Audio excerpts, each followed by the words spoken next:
Next जो हमारा ingredient है वो है कैफीन एनहाइड्रेस। कैफीन के अपने बहुत फायदे हैं। According to scientist at FDA, caffeine can be a part of healthy diet for most of the people, but too much caffeine may post a danger to your health. मैं नहीं मानता इस pre workout में 500 mg से कम caffeine company ने आपके लिए डाला है, क्योंकि उनको तो रिजल्ट से मतलब है, उनको आपको हाई देने से मतलब है, कितना हाई आपको ड्यूरिंग द वर्कआउट मिल रहा है। और हाई सिर्फ आपको दो ही चीजों से मिलेगा, एक है आपका बीटा लाइन जो इचिंग सेंसेशन करेगा, दूसरा इंग्रेडिएंट है आपका कैफीन जो आपको एंड्योरेंस आपका बढ़ाएगा, जो आपको बूस्ट करेगा, स्टेमिना देगा, आपको हैवी वेट लिफ्टिंग में मदद करेगा। तो कैफीन तो उन्होंने भर भर के डाला, ये मैं कंफर्म हूं। और रिसर्च में मैंने पढ़ा, how do you know how much caffeine a food और बेवरेज कंटेन। इस क्वेश्चन को एक बार रीड कर लेता हूं। Many packed foods including beverages and dietary supplements containing caffeine voluntarily provide information on the label as to how much caffeine they contain.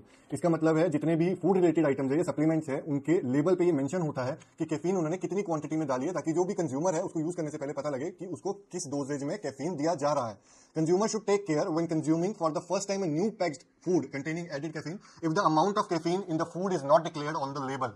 ये बहुत गौर करने वाली चीज है कि इनके हिसाब से भी, इस रिसर्च के हिसाब से, अगर उस आइटम पे मेंशन नहीं है कि कितना कैफीन आपको मिल रहा है तो वो आपके लिए रिस्की साबित हो सकता है। Next point is, how do you know if you have consumed more caffeine than you tolerate.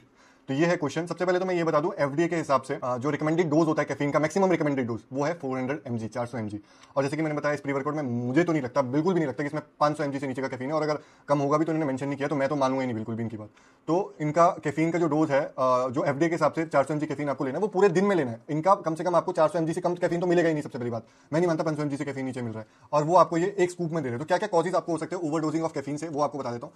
First, fast heart rate, जो कि सबसे पहले होगी आपको साइकोटिक प्री वर्कआउट या ऐसे प्री वर्कआउट जो हाई कैफीन है। सेकंड, अपसेट स्टमक, आपका पेट सबसे पहले खराब होगा। तीसरा, नोजिया, हेडेक, आपको चक्कर सा फील होगा, आपको थोड़ा सा सिरदर्द फील होगा वर्कआउट करने के बाद, और फीलिंग ऑफ हैप्पीनेस, अनहैप्पीनेस आएगी, एंशियसनेस आपको जरूर आएगी। मैं साइकोटिक प्री वर्कआउट ट्राई कर चुका हूं, झूठ नहीं बोल रहा आपसे, 3-4 साल मुझे हो गए इस लाइन में आते हुए, तब जाके इतनी स्टडीज कर रहा हूं सप्लीमेंट्स के ऊपर, ताकि आपको अच्छी चीजें डिलीवर कर पाऊं।